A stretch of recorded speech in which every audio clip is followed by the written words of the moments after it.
মাননীয় প্রধানমন্ত্রী, আমি আপনাকে ধন্যবাদ দিয়ে আর ছোট করব না, কারণ এই প্রথমবারের মতো 17 বছরে একজন প্রধানমন্ত্রী এবং একজন রাষ্ট্রপতি আমাদের বাবাকে সম্মান দিতে গিয়েছে। অনেক অনেক ধন্যবাদ মাননীয় প্রধানমন্ত্রী। আমি অ্যাডভোকেট সাকিব রহমান, আমি শহীদ কর্নেল কুদরত এলাহীর সন্তান।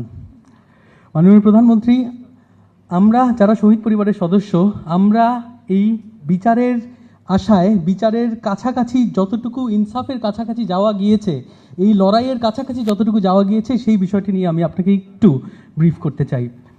এবং আমি 5ই আগস্টের পর থেকেই শুরু করি। 5ই আগস্টের পরে প্রথমবারের মতো 17ই আগস্ট আমরা প্রথম প্রেস কনফারেন্স করি, এবং সেই প্রেস কনফারেন্সে আমরা আমাদের যে সমস্ত দাবি দেওয়া সেগুলো পেশ করি। এবং আমাদের দাবিগুলোর মধ্যে মূলত দুটো ছিল, একটা হচ্ছে শহীদ সেনা দিবসকে ঘোষণা করা, এবং আরেকটা হচ্ছে গিয়ে বিচার।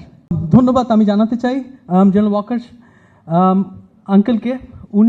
ওনার কাছে আমরা যখন দেখলাম যে একেবারেই এই দিবসটা ঘোষণা করা হচ্ছে না, গত ফেব্রুয়ারিতে আমরা গিয়েছি এবং গিয়ে বললাম যে আঙ্কেল, এটি আমাদেরকে করে দিতে হবে, আপনি অনুরোধ করেন, যাকেই পারেন না কেন অনুরোধ করেন, এবং এই দিবসটি ঘোষণা হয়েছে। এবং আপনাকে অনেক ধন্যবাদ জেনারেল ওয়াকার। বিচারের বেলায় যেটা হয়েছে সেটা হচ্ছে, আমাদের কথা প্রথমে শোনা হচ্ছিল না, পরবর্তীতে আমরা আরেকটা প্রেস কনফারেন্স করি এবং আমরা বলি যে আমরা কিন্তু কোর্টে যেতে বাধ্য হব।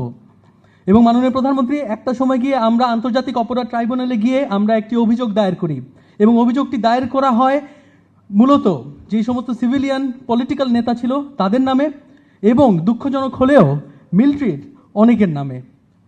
এবং তারপরে তখন আমরা নিশ্চিত ছিলাম না যে তদন্ত কমিশন কি গঠন করা হবে কি না।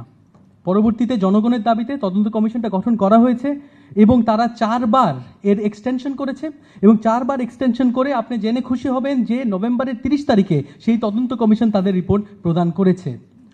তবে মাননীয় প্রধানমন্ত্রী, আমাদের আপনার কাছে এতটুকুই অনুরোধ থাকবে যেন কিনা সেই রিপোর্টে যেই সমস্ত ব্যক্তিবর্গকে ইমপ্লিকেট করা হয়েছে, তারা সিভিলিয়ান হোক অথবা মিলিটারি হোক, তাদেরকে দ্রুত যেন বিচারের আওতায় নিয়ে আসা হয়।